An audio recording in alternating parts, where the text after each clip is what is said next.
UAE India में 50 billion dollars की investment करेगा। हमने ये सुना है कि जी Abu Dhabi UAE 50 billion dollar की इन्वेस्टमेंट हमारे हमसाया मुल्क इंडिया में करने जा रहे हैं। लेकिन अगर पाकिस्तान की बात करें या गल्फ कंट्री से पाकिस्तान के ताल्लुकात की बात करें तो हमारे तो बहुत अच्छे थे। इंडिया ने तो अभी अभी ताल्लुकात बनाए। अबू धाबी की तरफ से ये कंसिडर किया जा रहा है कि इंडिया के लिए 50 बिलियन डॉलर्स की इन्वेस्टमेंट का प्लान है। प्राइम मिनिस्टर नरेंद्र मोदी और गल्फ कंट्रीज के ताल्लुकात आपस में बड़े मजबूत नजर आ रहे हैं, लेकिन पाकिस्तान को सबने एक किनारे लगाया हुआ है। पाकिस्तान में ईमानदारी नहीं है। अच्छा, तो इसका मतलब है इंडिया में ईमानदारी है। ईमान वो एक मजबूत कंट्री है। देखें अभी वो चांद पे गए हैं और हर वो काम जो बड़े इत्फाक से करते हैं। ठीक है। बाकी हमारे अंदर पाकिस्तान में इत्फाक ही नहीं है। इसकी जो डिटेल्स हमारे सामने आ रही हैं उससे हमें ये पता चलता है कि जो अबू धाबी है वो सेकंड लार्जेस्ट ट्रेड पार्टनर है इंडिया का। और ऑलरेडी इंडिया और अबू धाबी के बीच, इंडिया और यूएई के बीच बहुत से बड़े एग्रीमेंट्स हैं। जैसा कि मैंने आपको बताया कि अगर सेकंड लार्जेस्ट ट्रेड पार्टनर है तो बिलियंस ऑफ डॉलर्स की ट्रेड होती है, इन्वेस्टमेंट जो है दोनों तरफ के एग्रीमेंट्स होते हैं। क्योंकि पाकिस्तान और यूएई के जो ताल्लुकात हैं वो भी कुछ कम पुराने नहीं। लेकिन जब हम इस खबर पर नजर डालते हैं तो इसमें थोड़ी सी अगर हम हिस्ट्री देखें तो इंडिया के रिलेशंस पाकिस्तान के जैसे यूएई के साथ रिलेशंस है ना, इंडिया के रिलेशंस पहले ऐसे नहीं हुआ करते थे। 1980s में इंदिरा गांधी ने विजिट किया था। उनके उस वक्त जो ताल्लुकात थे वो थे, लेकिन डेकेड्स तक इनके कोई रिलेशंस इंडिया और यूएई के ऐसा इतने बेहतर नहीं रहे।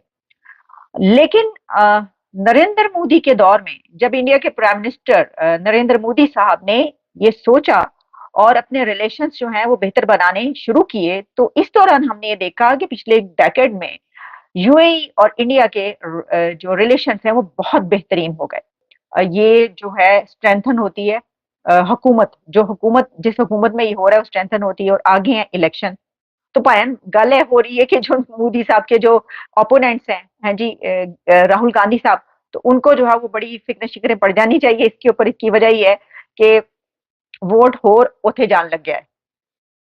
और इसमें जो रिसेंट विजिट हुआ मोदी का वो इसमें भी उसको मेंशन किया गया है कि ये 5th ट्रिप था। मैंने फिर सही कहा था ना कि कुछ 4-5 ट्रिप वो कर चुके हैं उसमें। और गल्फ नेशन का जो है ना, जब से उन्होंने प्रीमियरशिप संभाली है तब से 2014 से लेकर अब तक उन्होंने कोई 5 ट्रिप वो लगा चुका है। इंडिया का वजीर आजम 5 ट्रिप लगा चुका है वहां का यूएई के। और जो लास्ट वो था इससे पहले वो 1981 में हुआ था। मैं आपको ये बार बार क्यों कह रही हूँ आपको पता है, इसकी वजह ये कि इसके बाद मैं इस तरफ आऊंगी कि पाकिस्तान के ताल्लुकात यूएई के साथ कैसे रहे। अब पाकिस्तान के ताल्लुक जो रिलेशन है ना यूएई के साथ और सऊदी अरेबिया के साथ, गल्फ कंट्रीज के साथ, वो है मुस्लिम उम्मा वाले। और वो हैं जनाब कोई आप समझ लें कि डेकेड से बड़े ही अच्छे। अच्छा, अब अगर आपको याद हो कि जब ये दिवालियापन का सिलसिला चल रहा था, ज़हनी और दिवालियापन का मैं बात नहीं करी, मैं दिमागी दिवालियापन की बात नहीं करी, उसको तो मर्चा मतलब हुए हुए बहुत अरसा गुजर गया। मैं जो मुल्क का दिवालियापन की बात कर रही हूँ जो होने वाला था इकोनॉमी का, उन दिनों में ये कहा जा रहा था कि हमें आईएमएफ की तरफ से कहा गया था कि जनाब जो आपके ब्रदर्स या ब्रदरली या फ्रेंडली कंट्रीज हैं उनसे अगर हमें गारंटी मिलेगी, तो उसमें कौन था? उसमें यूएई और सऊदी अरेबिया थे जिन्होंने गारंटी दी। पाकिस्तान को बेल आउट करने के लिए भी यहाँ तक खबरें आई कि यूएई ने ये कहा है कि जनाब हम बेल आउट कर देते हैं, बताएं हम करवा देते हैं, पाकिस्तान को निकाल देते हैं मझदार से। वो तैयार था यूएई निकालने के लिए। हालांकि ऐसा हुआ नहीं, लेकिन यानी उसमें ये नहीं हुआ कि जी वो पैसा हमारा कर्जा सारा दे दे, ऐसा कौन करता है। लेकिन ये जरूर हुआ कि वो भी मझदार से निकालने वाली ही बात है कि आईएमएफ के को जो जिसकी गारंटी चाहिए थी, तो पाकिस्तान की तरफ से सऊदी अरेबिया और यूएई इन कंट्रीज ने जो है गारंटी दी। और चाइना ने जो है कर्जा रोल ओवर और वो सारा किया और गारंटी इनकी तरफ से दी गई और पैसे भी दिए गए। सऊदी अरेबिया तो बार बार तेल और पैसे जो है देता है। लेकिन देखिए हम रिलेशंस खराब करने में माहिर हैं। हुआ क्या कि देखिए अब पिछले कुछ दिनों में देखा कि वहां से पाकिस्तानियों को नौकरियों से निकाला भी गया, मुल्क से भी निकाला गया, कई एक को सजाओं की भी हुई। और फिर क्या हुआ, उन्होंने कहा अपनी भिखारियों को रोक लें। भिखारी जो है वो चलते चले आ रहे हैं, प्लीज खुदा का वास्ते अपने भिखारियों को रोक ले, हमारे मुल्क को तंग कर मारा है। तो हम तो अपने जो हमारे मतलब सिलसिला है ना वो खराब करने में हम ज्यादा देर नहीं लगाते, अपने रिलेशन जो है। तो हमें यूएई सिर्फ और सिर्फ 1 बिलियन 2 बिलियन 3 बिलियन डॉलर का कर्जा ही देता है। हमारे साथ इस वक्त पाकिस्तान की आवाम मौजूद है। सबसे पहले सर ये बताएं कि पाकिस्तान के अंदर इन्वेस्टमेंट की क्या सूरत हाल है, कोई फॉरेन इन्वेस्टमेंट आ रही है कि नहीं? फ़िलहाल तो बिल्कुल ही नहीं आ रही फॉरेन इन्वेस्टमेंट। इस वजह से उसकी रीज़न ये है कि कोई लॉ एंड आर्डर ही नहीं है हमारे मुल्क में, ना कोई लॉ है, ना कोई कहीं पे कोई इंसाफ हो रहा है। यहाँ पे ये है कि अपनी आवाम को ट्रस्ट नहीं है हमारे गवर्नमेंट के ऊपर, तो बाहर के ममालिक हमारे ऊपर कैसे ट्रस्ट करेंगे। कि अबू धाबी जो है 50 बिलियन डॉलर जो है इंडिया के अंदर इन्वेस्ट करने जा रहा है। एज अ पाकिस्तानी ये खबर पाकिस्तान को कितना अफेक्ट करने वाली है? पाकिस्तान को तो ये लाजमी सी बात है इफेक्ट करेगी, लेकिन इनको असर नहीं पड़ता ना, इस वजह से नहीं पड़ता कि ये अपनी आवाम को कोई सहूलत नहीं दे रही। अच्छा, तो बाहर के ममालिक को हमारे मुल्क के ऊपर कैसे ट्रस्ट होगा। सही है। सबसे बड़ी वजह यही है हमारे मुल्क में इन्वेस्टमेंट ना आने की कि हमारे मुल्क में कोई कानून नहीं है। जब अदालतें सही फैसला करेंगी, जजेस सही फैसला करेंगे, तो हमारे मुल्क में इन्वेस्टमेंट भी आएगी। और ये इंडिया को देख लें, कब हमारे साथ आज़ाद हो रहे हैं, तो उनकी करेंसी की वैल्यू देखें, हमारी देखें, वहाँ पे तरक्की देखें। मकबूजा कश्मीर में देखें, इस टाइम ये कंडीशन है कि आज़ाद कश्मीर के लोग, मकबूजा कश्मीर के लोग सिवाय चंद शहरों के इंडिया के साथ रहना पसंद कर रहे हैं। भारत या गल्फ कंट्री से पाकिस्तान की ताल्लुकात की बात करें तो हमारे तो बहुत अच्छे थे।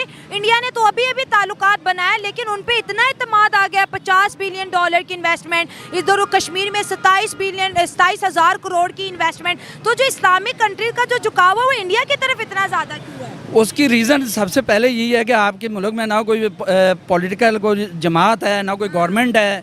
पहली बात तो ये है कि यहाँ पे ये देखें ना कि वो खान साहब ने गवर्नमेंट छोड़ी तो यहाँ पे बिल्कुल ही कोई सूरत हाल नहीं है यहाँ पे हमारे मुल्क में, तो इन्वेस्टमेंट कैसे आएगी? उन लोगों को ट्रस्ट ही नहीं है।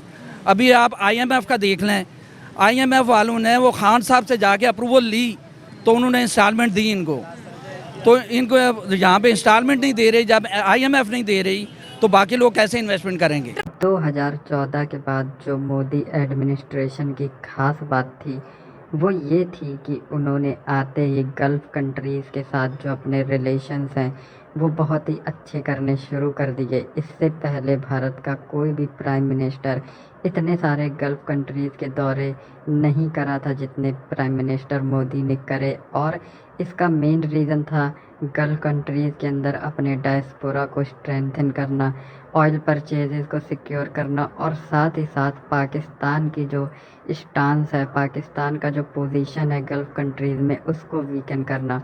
और इन सारे ऑब्जेक्टिव्स में अभी तक तो इंडियन गवर्नमेंट को सफलता ही हासिल हुई है, और इसके बहुत सारे रीज़न भी है, क्योंकि पाकिस्तान के पास देने के लिए गल्फ़ कंट्रीज़ को कुछ भी नहीं है, जबकि भारत के पास बहुत सारा स्किल्ड यूथ है जो वर्क फोर्स की तरह काम करता है गल्फ़ कंट्रीज़ में। इसके अलावा भारत बहुत ही सारी चीज़ें एक्सपोर्ट करता है गल्फ़ कंट्रीज़ को, और one of the largest importer है कच्चे तेल का। इस वजह से भारत और गल्फ़ कंट्रीज़ के रिलेशन स्पेशली सऊदी और UAE से पिछले कुछ दिनों में बहुत ही ज़्यादा स्ट्रेंथन हुए हैं और अच्छे हुए, जबकि पाकिस्तान की जो पोजीशन है वो वीक हो चुकी है। पहले पाकिस्तान की आर्मी गल्फ़ कंट्रीज़ में सिक्योरिटी प्रोवाइड करती थी उनके एलिट्स को, लेकिन अब ऐसा नहीं है, वहाँ एक भी सोल्जर अब पाकिस्तानी आर्मी का नहीं है, जबकि इंडियन आर्मी का कोलैबोरेशन चल रहा है इन मिडिल ईस्टर्न कंट्रीज़। इससे ये पता चलता है कि